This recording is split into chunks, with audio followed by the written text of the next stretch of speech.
राम कृष्ण हरी, जय जय राम कृष्ण हरी.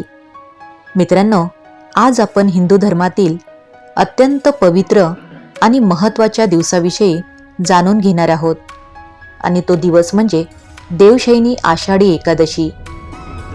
मित्रांनो, हा दिवस फक्त उपवासाचा नाही, तर भक्ती, नामस्मरण आणि भगवान श्री विष्णूच्या कृपेचा दिवस आहे. मित्रांनो, देवशयनी एकादशी म्हणजे काय असतं, तर आषाढ शुक्ल एकादशीला देवशयनी एकादशी, आषाढी एकादशी किंवा पद्मा एकादशी असे म्हणतात. आणि या दिवसापासून भगवान श्री विष्णू क्षीरसागरात शेषनागावर योग निद्रा धारण करत असतात, अशी धार्मिक श्रद्धा आहे. ही योग निद्रा 4 महिन्यांची असते आणि म्हणून या कालावधीला चातुर्मास असे म्हणतात. कार्तिक शुक्ल एकादशीला म्हणजेच प्रबोधिनी एकादशीला भगवान पुन्हा जागृत होतात. मित्रांनो, भगवान विष्णू योग निद्रेत का जातात? योग निद्रा म्हणजे सामान्य झोप नव्हे, तर ती संपूर्ण सृष्टीचे सूक्ष्म स्तरावर पालन, संतुलन आणि दिव्य चिंतन करण्याची अवस्था मानली जाते.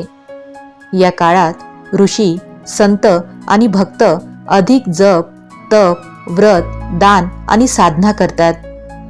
मित्रांनो, यामागे एक कथा सुद्धा आहे आणि ती म्हणजे पुराणांमध्ये एकादशीचे महत्त्व अनेक कथांमधून सांगितले आहे. असे सांगितले जाते की प्राचीन काळी मूर नावाचा अत्यंत बलवान राक्षस देव, ऋषी आणि धर्मात्म्यांना त्रास देत होता. देवतांनी भगवान श्री विष्णूची प्रार्थना केली. भगवान विष्णूंनी त्या राक्षसाशी दीर्घकाळ युद्ध केले. काही वेळ विश्रांतीसाठी ते एका गुहेत गेले होते आणि योग निद्रेत लीन झाले. त्या मूर राक्षसाने त्यावेळी भगवानावर आक्रमण करण्याचा प्रयत्न केला. तेवढ्यात श्री विष्णूच्या दिव्य तेजातून एक अद्भुत देवी प्रकट झाली आणि त्या देवीने मूर राक्षसाचा पराभव करून त्याचा वध केला. भगवान विष्णू जागे झाल्यावर त्यांनी देवीला वर मागण्यास सांगितले. तेव्हा देवी म्हणाली, प्रभू, ज्या दिवशी मी प्रकट झाले त्या दिवशी जो भक्त श्रद्धेने उपवास, जप आणि तुमची भक्ती करेल त्याच्यावर तुमची विशेष कृपा राहो.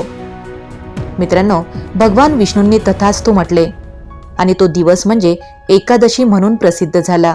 आणि म्हणूनच महाराष्ट्रात आषाढी एकादशीला विशेष महत्त्व आहे. संत ज्ञानेश्वर महाराज आणि संत तुकाराम महाराज यांच्या पालख्या लाखो वारकऱ्यासह पंढरपूरला पोचतात. ज्ञानोबा तुकाराम आणि जय जय राम कृष्ण हरी या गजरात संपूर्ण पंढरपूर भक्तिमय होऊन जातं. वारकरी विठ्ठलाचे दर्शन घेऊन आपले जीवन धन्य मानतात. मित्रांनो, या दिवशी श्री विष्णू किंवा श्री विठ्ठलाची पूजा करावी. ओम नमो भगवते वासुदेवाय किंवा श्रीराम जय जय राम यांचा जप करावा. शक्य असल्यास उपवास करावा. भगवद्गीता, विष्णू सहस्रनाम किंवा हरिपाठाचे पठण करावे. गरजूंना अन्नदान आणि दानधर्म करावा. मित्रांनो, या दिवशी राग, वादविवाद आणि अपशब्द, असत्य बोलणे, व्यसन आणि हिंसा, दुसऱ्यांचा अपमान करणे ह्या गोष्टी टाळाव्या.